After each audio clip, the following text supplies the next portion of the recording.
Also, now you heed the warning that Charlie doesn't trust someone, but when he texts everyone saying they are going to kill me, you all brushed it off. I hope you all feel absolutely awful for ignoring Charlie's concerns. And Alex answers, no, we did not brush anything off. We knew he meant the left, and we tried to get him to wear a bulletproof vest on campus stops and to only do indoor events. He refused. What if one tweet accidentally exposed a major contradiction in a story that has already raised countless questions? In today's video, we're diving into a new development that has people looking at the timeline in a completely different way. For months, there has been debate surrounding a series of messages Charlie allegedly sent before the Utah event, who knew about them, and how seriously they were taken. But now, comments from Alex Clark have sparked a fresh round of scrutiny after appearing to suggest that people around Charlie... Yeah, that's how I know Alex is full of it, or she is told to say those things, okay? Because we all saw it unfolding. Erika said she had Charlie's phone and that he never said it. He never sent the message, they are going to unalive me. He never said anything else about it. Already understood the meaning of one particular text and were concerned enough to push for additional security measures. The problem? Those comments seem difficult to reconcile with other public accounts that have been given over the past several months. Was there a misunderstanding? Were different people working with different information? Or are there still important details that haven't been fully explained? These are the questions that have social media buzzing right now. In this video, we'll break down the timeline, examine the statements that have been made, look at the reactions online, and explore why this latest twist has reignited the debate. Let's all remember that moment, okay? Again, very memorable moment. I have his cell phone. Didn't say that. This is what happens when a grieving wife challenges the internet's favorite rumor. But Charlie and I we promised each other we would never live in fear. And he would say, if they're gonna get me, they're gonna get me. But he was not messaging people the day before saying, I'm gonna be murdered, they're coming after me, someone's going to kill me. He didn't say that. There are a lot of moving pieces here, and some of them don't seem to fit together as neatly as they first appeared. Make sure to watch until the end because some of the details we'll cover today could completely change how you view this entire story. And if you enjoy deep dives into controversial stories and online debates, don't forget to subscribe, hit the notification bell, and share this video with others who want to stay informed. Let's get into it. But a lot of the attention was focused on that infamous text Charlie allegedly sent the day before the UVU event to Andrew Coleman and his head of security.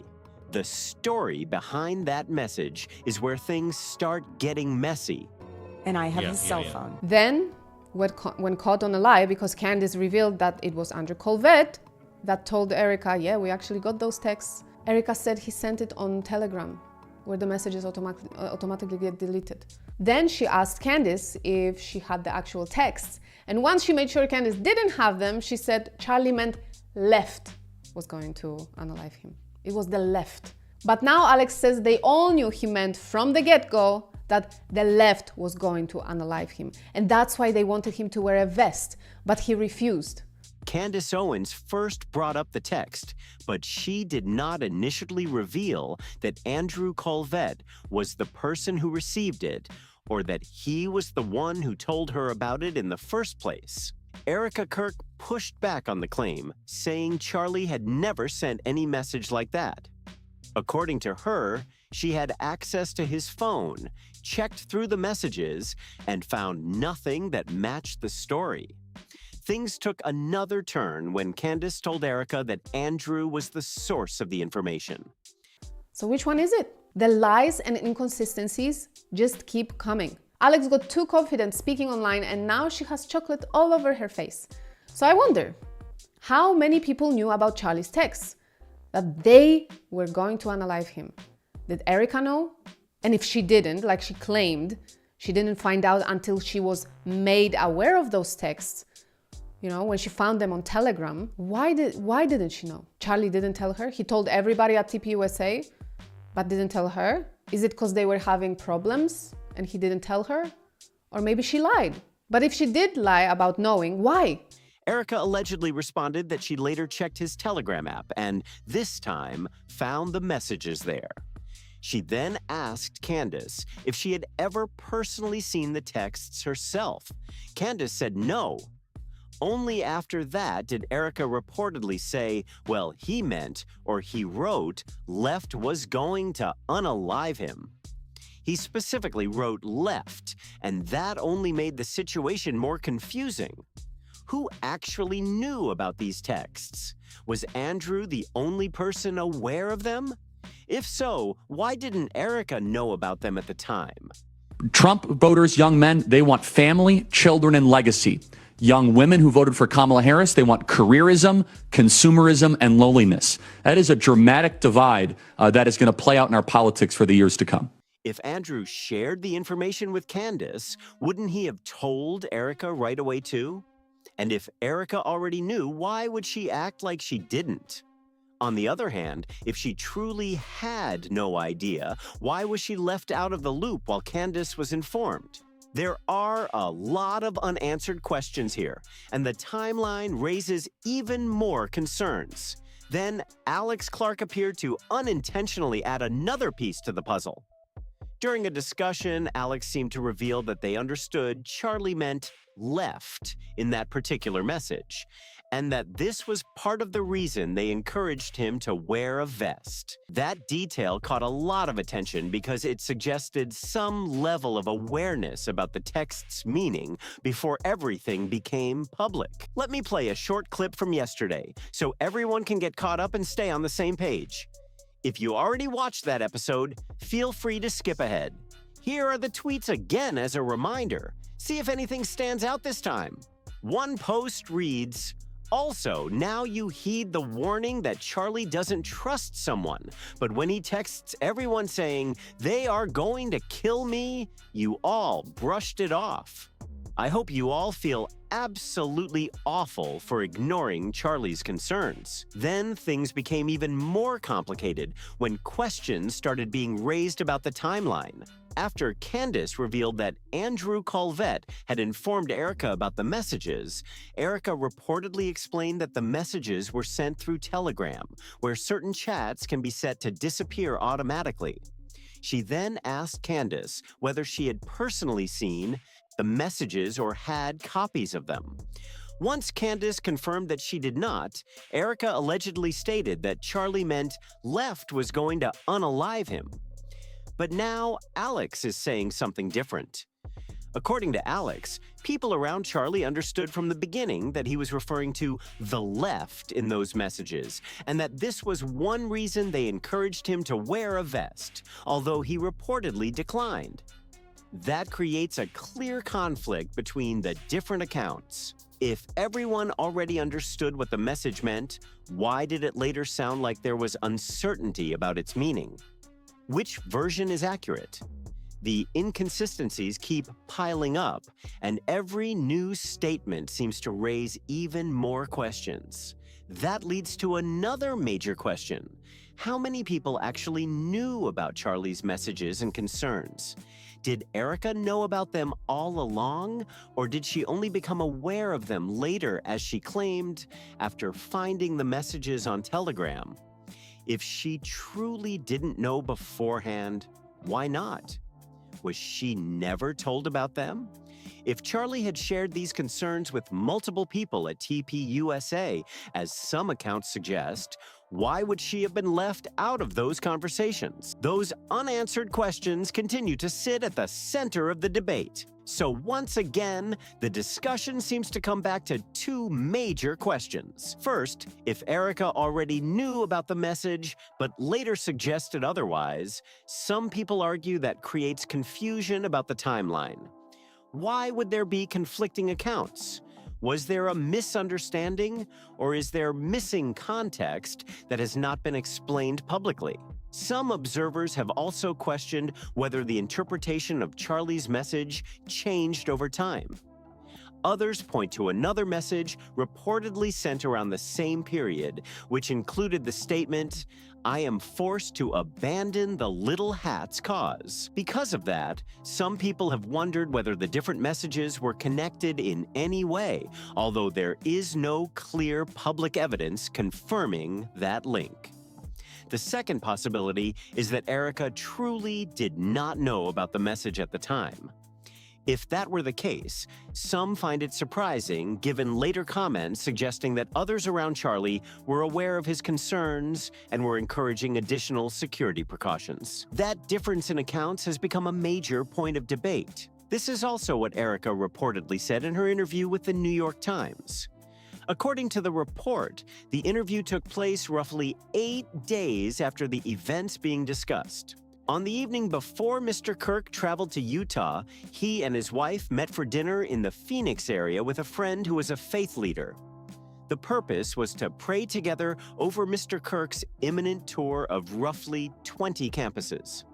Both Mrs. Kirk and the friend were worried. Mr. Kirk, whose appearances on college campuses drew ardent support and fierce condemnation, had received numerous death threats over the past year and had been traveling with a security team for months. Over dinner, Mrs. Kirk implored her husband to start wearing a bulletproof vest. When he demurred, the friend suggested that Mr. Kirk speak behind bulletproof glass. "Not yet," Mr. Kirk replied. He said he felt confident in his team and that there would be additional security at the Utah event. But Mrs. Kirk, like several of her husband's subordinates, had occasionally heard him imply that his life could be cut short by violence. She found herself wondering if a part of him had already surrendered to such a prospect. Based on that account, the timeline appears to line up with concerns that Charlie was expressing at the time. If he was communicating fears about his safety while also sending messages that some people interpreted as signs of major personal or professional stress, it would make sense that those close to him were urging extra precautions. According to the report, his wife and others around him were concerned enough to encourage measures like wearing a vest or increasing security. To be clear, none of this proves any particular theory or explanation.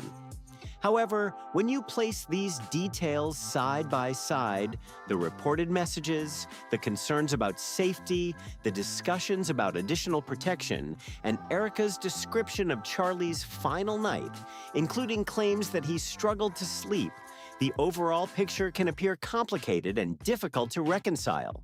Those details continue to raise questions for people trying to understand the full story. According to Erika's account, Charlie kept waking up throughout the night and did not sleep in the same bed with her. Instead, he reportedly slept in one of their children's rooms. Erika suggested that it was because of all the excitement surrounding the upcoming event. However, Candace had previously raised a different possibility, wondering whether fear or anxiety may have played a role. Those competing explanations have remained part of the ongoing discussion. More recently, Baron Coleman talked about the situation on his podcast and pointed to several details that, in his view, could suggest there were deeper issues in Charlie and Erika's relationship. These are Baron's observations and interpretations, not established facts, but they have sparked a lot of conversation online. Rather than going through the entire podcast, we can look at a summary that was shared on social media. The post stated, just in, Baron Coleman says there are 6 things that bother him about the death of Charlie Kirk and why he suspects Charlie and Erika may have been in real trouble. The first point on the list focused on a property move. According to the summary, Charlie and Erika sold their $5.25 million home in January 2025 and moved into a condo. Baron reportedly expanded on that point during the podcast. He noted that the condo was located between the TPUSA office and their multi-million-dollar villa. He also discussed Charlie's large office building, explaining that part of the building was used as office space. Those details formed part of the broader argument Baron was making as he examined the timeline and circumstances surrounding the case. Baron also pointed out that Charlie reportedly had a private suite inside the building where his office was located. According to the description, it was set up almost like a small apartment, complete with a shower, a place to rest, and enough space to stay overnight when needed. Because of that, Barron questioned why there seemed to be an intermediate stop involving a condo before other housing arrangements. He suggested the living situation raised questions, although no clear explanation was provided in the discussion. Another detail that stood out involved Erika's account of Charlie's final morning.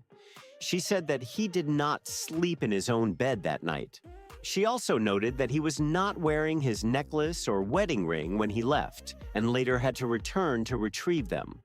According to her account, he came back for those items, but did not stop to say goodbye. Barron argued that this part of the story felt unusual. He questioned why someone preparing to leave for a major tour would not take a moment to say goodbye to their spouse before heading out. In his view, if the tour was something Charlie had been excited about and Erika had been supporting, a brief farewell would seem natural. He emphasized that this was simply one of several details he found difficult to understand. Barron also referenced Erika's interview with Glenn Beck. During that appearance, she reportedly held up handwritten notes that she said were written by Charlie. One of the notes included the phrase, "Kids number one." That detail became another talking point as people continued analyzing the various accounts and timelines surrounding the story. Barron said there was something about that note that, in his view, did not sit right from a biblical perspective. That was also the same podcast episode where he discussed the missing wedding photo, another detail that drew attention online and sparked debate among viewers. In this case, Barron was referring to a note that Erika said she found on Charlie's desk, a note that quickly became the subject of controversy and speculation. However, after looking more closely at it, it appears the note may have simply been part of Charlie's preparation materials for one of his final Fox interviews, rather than something intended to carry a deeper meaning. So if that note was written while Charlie was preparing for an interview, it makes the situation look much less mysterious. At first, a lot of people thought there might be something unusual about it. That reaction was fairly common because the note was discussed so heavily online. But with more context, it appears to have been a routine set of talking points rather than anything suspicious. Moving on to the rest of Barron's list, another question he raised was, why were they supposedly going to sign updated life documents on September 15th? It has been reported that updates to Charlie's will or related legal documents were scheduled for that date. However, he passed away before that meeting could take place, which has led some people to view the timing as noteworthy. Barron also pointed out that Charlie and Erika's last public appearance together reportedly took place nearly 3 months before Charlie's death. He questioned why that gap existed and whether there was any significance to it. From there, he shifted attention to Charlie's final 2 Instagram posts, which he believed deserved a closer look. Barron pointed out that Charlie's final 2 Instagram posts featured him with the children, and he noted that Erika was not tagged in the last one. Based on those details, Barron said he could not say anything for certain, but he personally suspected there may have been serious issues in the relationship. In his opinion, some of the signs looked consistent with a couple going through a difficult period or possibly a separation. That was his interpretation, not a confirmed fact. The specific post he was referring to showed Charlie with his son. One detail that caught attention was that Erika did not appear to have liked the post. People who reviewed the comments and reactions noticed there was no visible like from her account. Barron also noted that a family photo from the same day reportedly existed, yet Charlie chose to post a picture of only himself and his son instead. Of course, there could be many explanations for that. It might have simply been a father and son moment that Charlie wanted to share. Still, some online observers found the combination of details interesting. No family photo posted, no tag for Erika, and no visible like from her account. In today's social media world, people often read into those kinds of small details, whether fairly or unfairly. Erika later used the family photo in a September 13th carousel post, which also included an image of her standing near the casket. That added another layer to the discussion as people continued examining the timeline and public posts. All right, moving back to Alex Clark's comments. What caught a lot of attention was the suggestion that people around Charlie already understood what he meant in those messages and took his concerns seriously enough to encourage extra security measures. At the same time, earlier accounts seemed to suggest there was uncertainty or confusion about the message's meaning. That difference is what has led so many people to keep questioning the timeline and who knew what and when they knew it. The bigger issue, according to critics, is not necessarily the existence of the message itself, but the conflicting explanations surrounding it. Some people believe those differences point to inconsistencies, while others argue there may simply be missing context that has not been publicly explained. Either way, the discussion has become increasingly complicated, and every new statement seems to generate another round of questions. I was curious to see how people on X reacted to Alex Clark's comments, so I looked through some of the responses. The reactions were fascinating because many people focused on completely different aspects of the story. For example, one commenter wrote, "He received those types of texts daily, kiddo. It wasn't uncommon is what she was getting at. You all focus on the last few days, and those type of death threats from the left came daily." That response raises an important distinction. Most people already understand that Charlie reportedly received threats on a regular basis. However, the original discussion was focused on one specific message and how it was interpreted, not on threats in general. That is why the debate continues to center on that particular text, rather than the broader issue of threats he may have received over time. The point being raised was not about threats in general, but about the specific message Charlie reportedly sent the day before the event. To recap, the post said, "Oh, so now you heed the warning that Charlie doesn't trust someone, but when he texts everyone saying they are going to kill me, y'all brushed it off. I hope you all feel absolutely awful for ignoring Charlie's concerns." The focus of that argument was on that particular text and how people responded to it.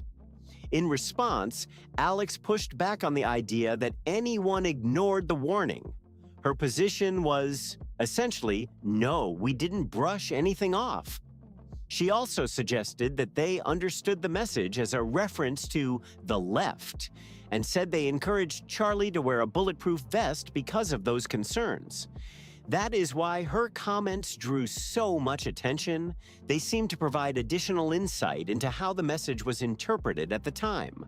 Another commenter took the conversation in a completely different direction and argued that spouses often try to protect each other from unnecessary worry.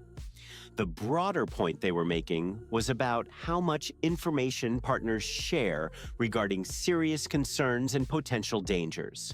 That brings the discussion back to a question that keeps resurfacing. If, as some people have claimed, Charlie regularly discussed important matters from his day with Erika, then how much did she know about these concerns? Different accounts have offered different answers, which is one reason the debate continues to generate so many questions and competing interpretations. Another argument that came up in the discussion focuses on whether it makes sense that Erika would have been unaware of certain concerns while also being viewed as someone prepared to step into a major leadership role. Some people question that idea, arguing that if she was trusted with significant responsibilities and expected to take on a larger role within the organization, it seems unusual to assume she would be completely shielded from serious matters affecting Charlie. That question has become part of the broader debate surrounding who knew what and when. Another commenter argued that the situation was being overstated. They pointed out that Charlie had reportedly received many threats over the years and suggested that wearing a protective vest could have been standard security practice rather than evidence of a specific concern. They also claimed that the text explicitly said, "The left is going to kill me."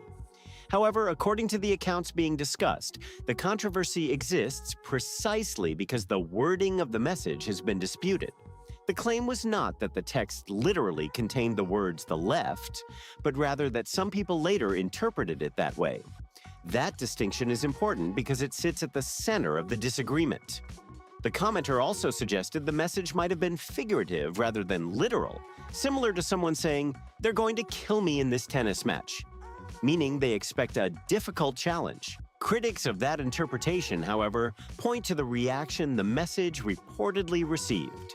They argue that if it were clearly a casual expression, it raises questions about why it was treated seriously enough to become a topic of discussion among people close to Charlie.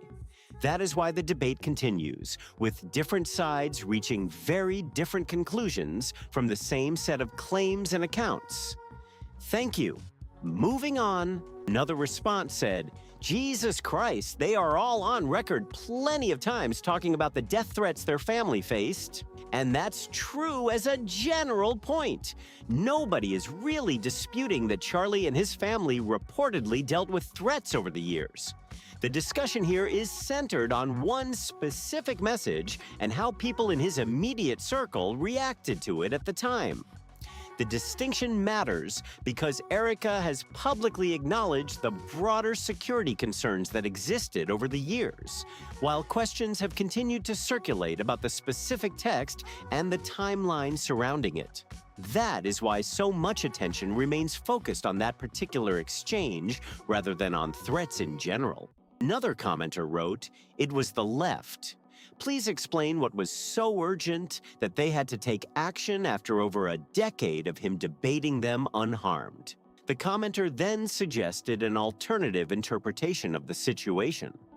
Their argument was that certain details do not fully line up with the explanation being offered.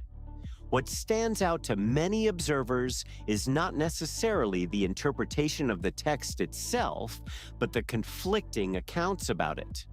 The main issue being debated is whether there were inconsistencies in how the message was described and when different people became aware of it.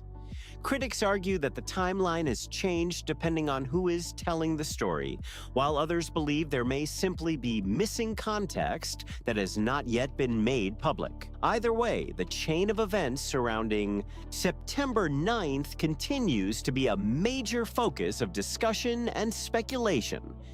Erika reportedly said that she checked Charlie's phone and did not find messages matching the claims that were being discussed.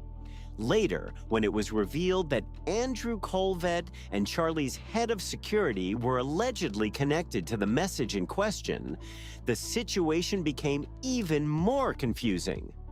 At that point, some people began asking whether Erika had known about the message all along or whether she genuinely learned about it later. If she truly did not know, some observers argue that it raises another question. Why, according to various accounts, was she encouraging extra security measures, such as wearing a vest the night before? That point is one reason people continue comparing her statements with later comments from others, including Alex Clark. On the other hand, some have suggested that Charlie may have chosen not to share every concern with Erika in order to avoid causing unnecessary worry. Critics of that explanation argue that it creates a different problem. They point out that supporters often described Erika as someone deeply involved, highly informed, and well-positioned to carry on Charlie's work. If that description is accurate, they ask how likely it is that she would have been unaware of a matter viewed as serious by others around him. Adding to the debate are previous statements attributed to Andrew Colvett, who reportedly described Erika as someone Charlie kept well informed about important matters. Because of that, some people conclude she must have known about the message, while others disagree and believe the available information is still incomplete. At the center of all of this is a broader belief held by some commentators that something on September 9th appeared to increase concern among people close to Charlie, although the exact reasons remain disputed and unconfirmed. Erika reportedly said that she reviewed Charlie's phone and did not find messages matching the claims being discussed. But once it became known that Andrew Colvett and Charlie's head of security were allegedly connected to the message in question, the story became much more complicated. That immediately sparked new questions about who knew about the message, when they knew about it, and why different accounts seemed to tell different versions of the same events. If Erika truly did not know about the message at the time, some people argue that it raises another issue. Why, according to multiple accounts, was there such a strong push for additional security measures the night before?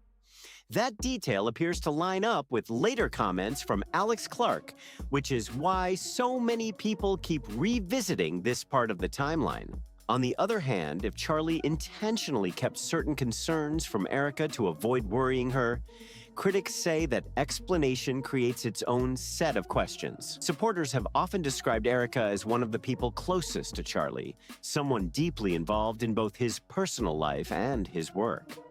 If that's the case, some wonder how likely it is that she would have been completely unaware of a matter that others reportedly viewed as serious. Andrew Colvett himself has reportedly said that Erika knew everything and that Charlie shared important matters with her. If that's true, some people believe she likely knew about the messages. Others argue there is still too much missing information to reach any firm conclusion. Either way, many observers feel that something changed on September 9th that caused a noticeable increase in concern among people close to Charlie, even if the full picture has yet to emerge. What do you think happened? Share your thoughts in the comments below. If you enjoyed this breakdown, make sure to like the video, subscribe to the channel, and share it with others so more people can join the conversation. Thanks for watching, and I'll see you in the next one.